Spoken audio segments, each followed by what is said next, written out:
Okay. Welcome to the Bourbon Friday show, everybody. We're going to have a great night. Thank you guys so much for just watching in every week.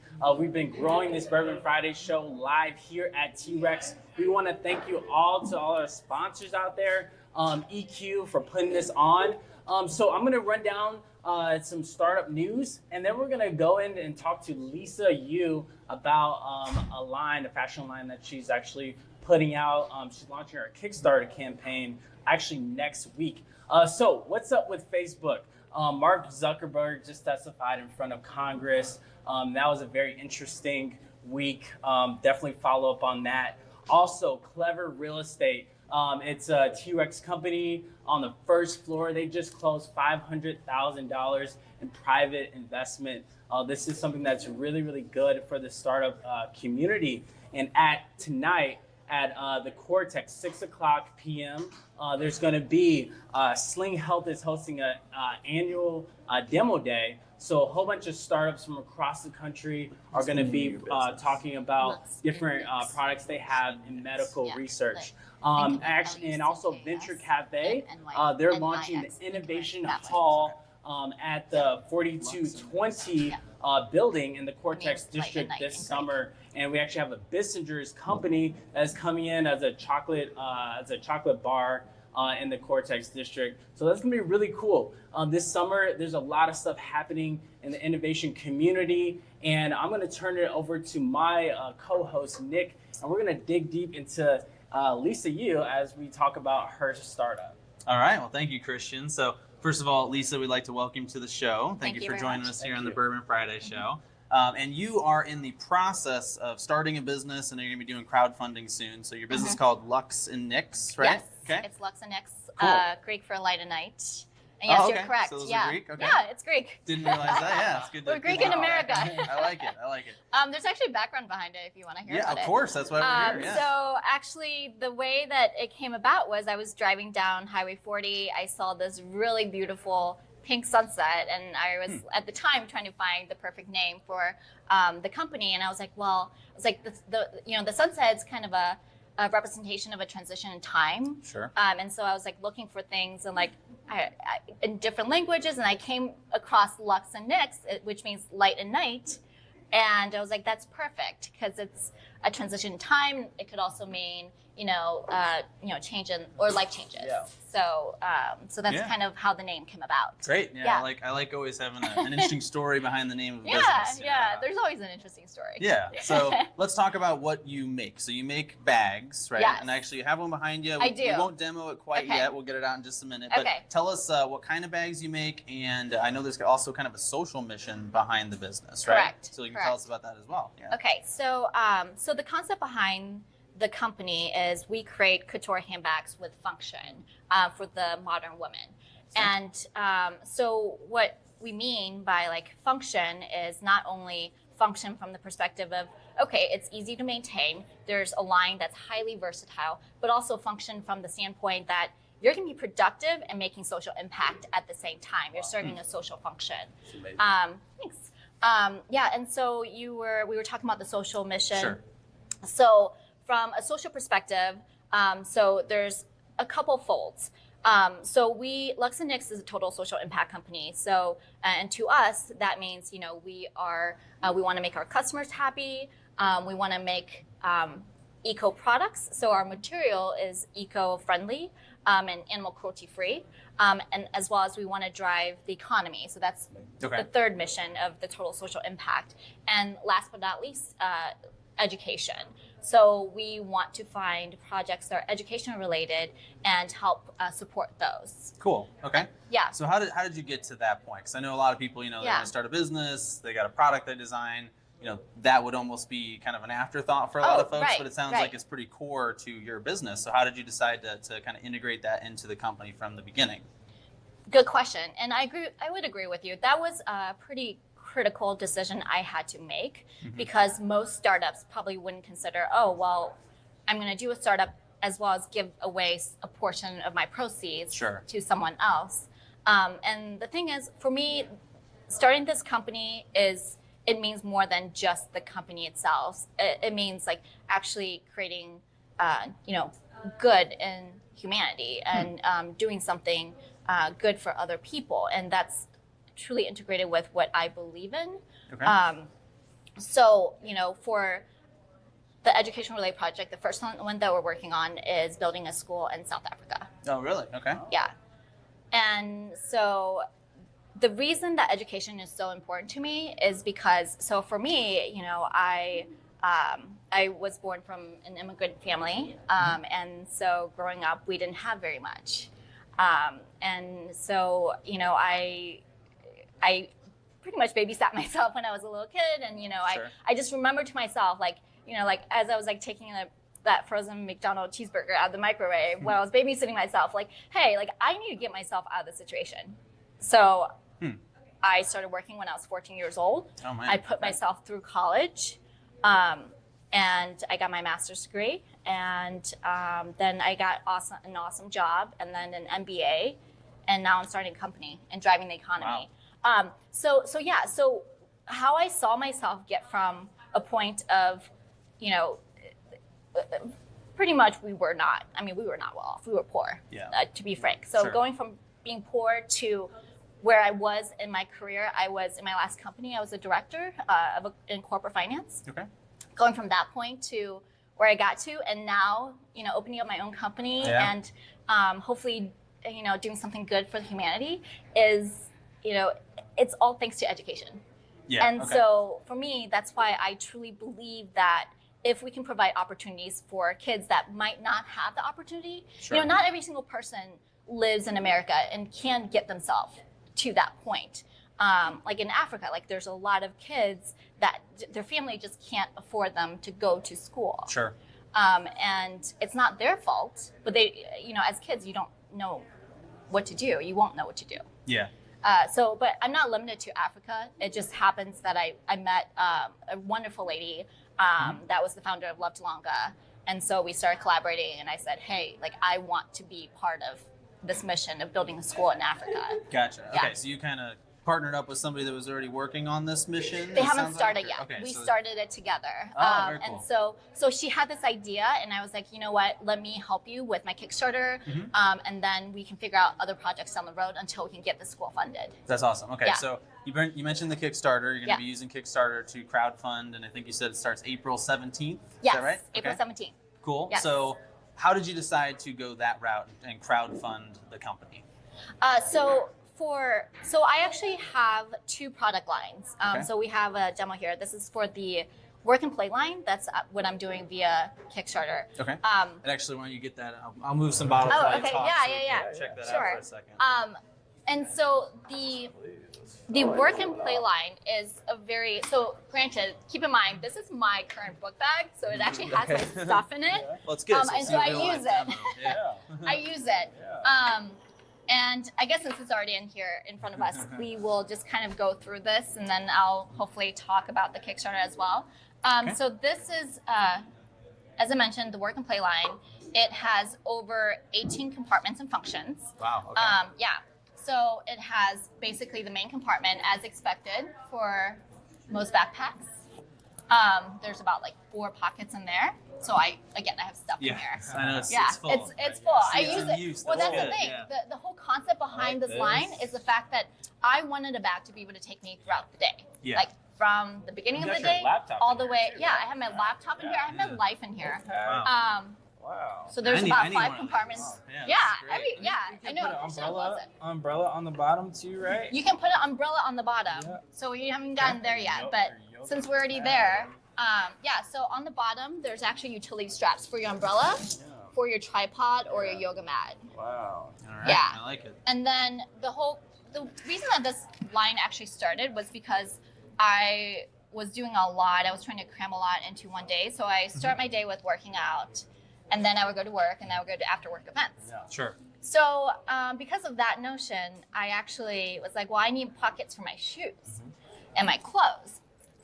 So the front actually is I have clothes in here right now. Oh, wow, okay. Jeez, this Compartment thing for has your everything in clothes. it, yeah. It does. It really does. Live out of this thing. I like Yeah. it. And then on this side, there's a holder for your water bottle.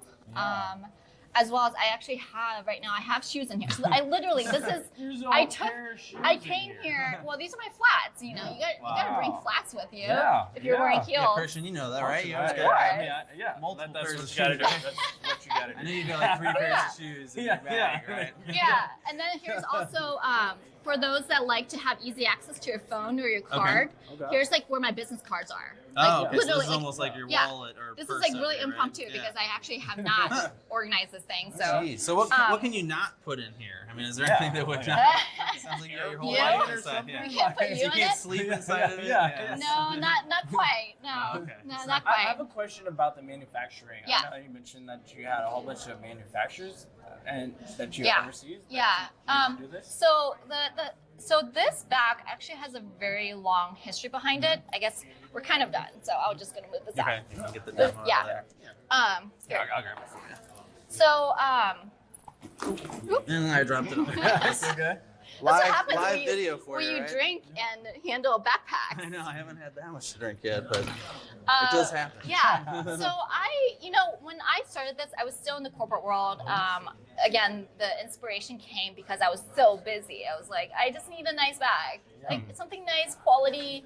It can take me through all my events, and I look good while I'm doing it. I like doing all of that. Gotta look good.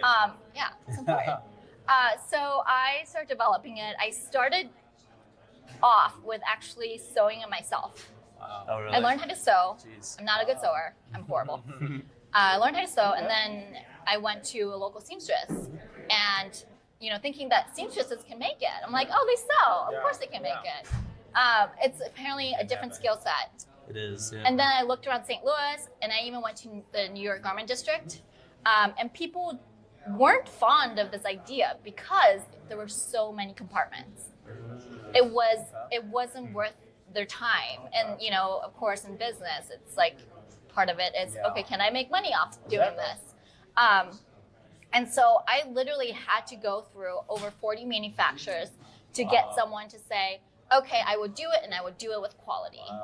That's crazy. And so I did go overseas to find a really awesome manufacturer and my current business partner over there.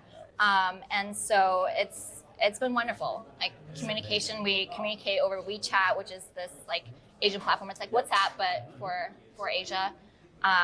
And yeah, I mean, it's so far the business relationship is really good, and I'm bringing in about 450 units of my Inspired Couture line right now as we speak. Wow.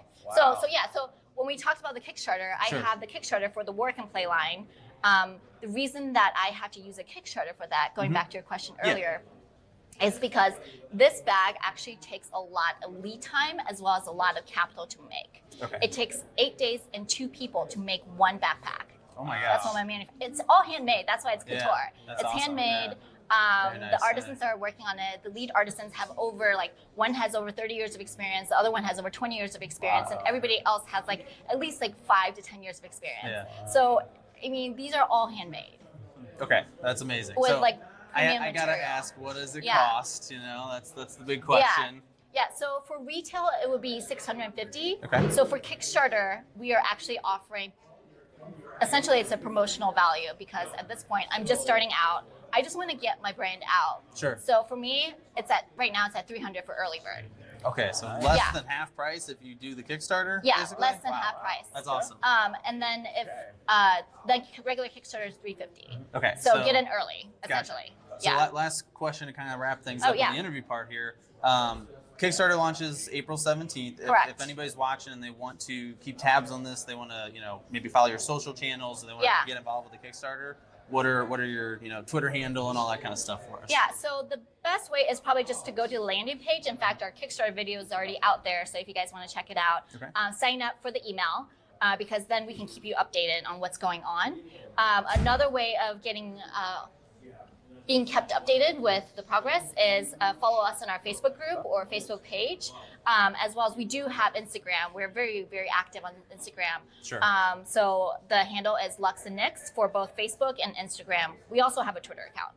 Cool. So we do all social. That's great. Yeah, You're, yeah. you're on top of it. Yeah. Cool. So I'm excited to see what happens with this Kickstarter. Thanks, we got about less than a week now, right? So oh my gosh, a few days. Yeah. Few days. Oh man, getting to I'm working down away. to the wire. Yeah, So. down the wire. All right, well I'm gonna grab my whiskey from back over here because I see that Eric is here. Oh yeah. He's gonna be joining us to tell us what we're drinking here today. Awesome. So welcome to the show, Eric. Thanks for here. We get the table. Yeah, I know. I'm sorry, man. It's all right. You're always late. I don't know what the deal is. So today what we've got is Makers 46. So much like what Lisa's doing, everybody's always trying to innovate, right? Mm-hmm. So Makers 46 is they take regular Maker's Mark, which most people you see basically anywhere, and they add French oak staves after it's actually finished aging, which gives it a much bolder, more complex flavor versus regular Makers, which because it's a wheated bourbon, it's just very smooth and sweet. Yeah. And then also we've got this barrel house. We're talking about, because we know like bourbon is new oak barrels, right? So what happens to that? That seems like super wasteful. Well, these barrels, they go out and, for instance, finished in bourbon barrels. Oh, right? Okay. So this wine has been finished. And you see that with beer manufacturers and that kind of thing, and also that sustainability. Yeah. Also, what these distilleries are now doing is they take the mash bill, right? And they send it out back. Once they're done distilling, they send it back out to farms, and what does that make? It makes for happy cows. There you go. So I also want to mention Eric, with a little foresight here, realized that not everybody likes bourbon, and so he provided some wine for Lisa on the show. Very so sweet. Thank very you, thoughtful Eric. of you. Very thoughtful. So I think we got a few minutes left in the show, Christian. I think we had maybe one last topic we want to discuss as a group. Yeah. So there's many ways that startups raise capital. Some seek outside investment from venture capitalists. Some bootstrap the whole way and are revenue driven. But also there's crowdfunding as well, which is something that Lisa's doing. Lisa, would you like to just kind of tell us like why crowdfunding? Like what makes it important for your business? And like how do people get interested in crowdfunding? Sure. So I actually debated for a very long time between whether I should do a Kickstarter or not. Ultimately, I decided because of actually 3 different reasons. First, going back to the capital, it's capital intensive. So therefore, if you crowdfund, you get everybody that invests in the crowdfunding project is technically like they're supporting you through that. By pre-purchasing your product, and 2, it's kind of a validation of the market. Yes. So, do I really know that people like it? So far, it seems like I've been getting really good responses. But at the same time, I would like to know what the market thinks of this product. And third, it's good for the future in terms of, if you want to go approach an investor one day, you can say, look, I have a Kickstarter. I was able to successfully implement it as well as deliver it. It's proof. Mm-hmm. It's proof that you have a valid business model. Yeah. So that's kind of the 3 main reasons why I started a Kickstarter. There might be other reasons. Okay, that's what's up. I think one of the things that a lot of people don't think about, because you do crowdfunding, it's all about like, I'm trying to raise money. But I think that validation of the idea part is probably just as valuable, right? Because it's a way to, without, like you said, you didn't already order a ton of these bags because they're very labor intensive and kind of expensive. So it's something that you want to make sure people want, and people will say things, but they do very different things with their money sometimes, right? So yes, correct. You gotta, put your money where your mouth is, right? So you gotta actually commit, and then that's when okay, like I actually have a viable product. And social proof. Yeah, social proof. Yeah. And I would have to say, just in case anyone's considering doing a Kickstarter, it is extremely stressful. It is more stressful than I thought it would be, and it requires a lot more work than I thought it would be. But I'm already so far along the way. I'm like, not backing out now. I'm a few days away. I'm already working like 24/7 just to get it there. So I did an Indiegogo campaign. A very large failure of an Indiegogo campaign like 6-7 years ago. So I learned so you the never hard dipped way. your toes in the pool anymore? Yeah, I didn't. I'm not going back to it quite yet. That's why I sold a service, because I'm like, I can sell a service and I can just get paid, and I don't have to worry about raising money right off the bat. So, but I do think that's a good point about crowdfunding, is from the people who have been successful with it that I've talked to. A lot of it's like a full-time job. It is. For that. Yeah. Even like a couple months before you launch, it's like a full-time job. And I'm launching the e-commerce as well, so it's double time. Yeah. So I'm launching Inspire Couture via e-commerce, and then Work and Play line via Kickstarter. So they're going at the same time. That's amazing. Yeah.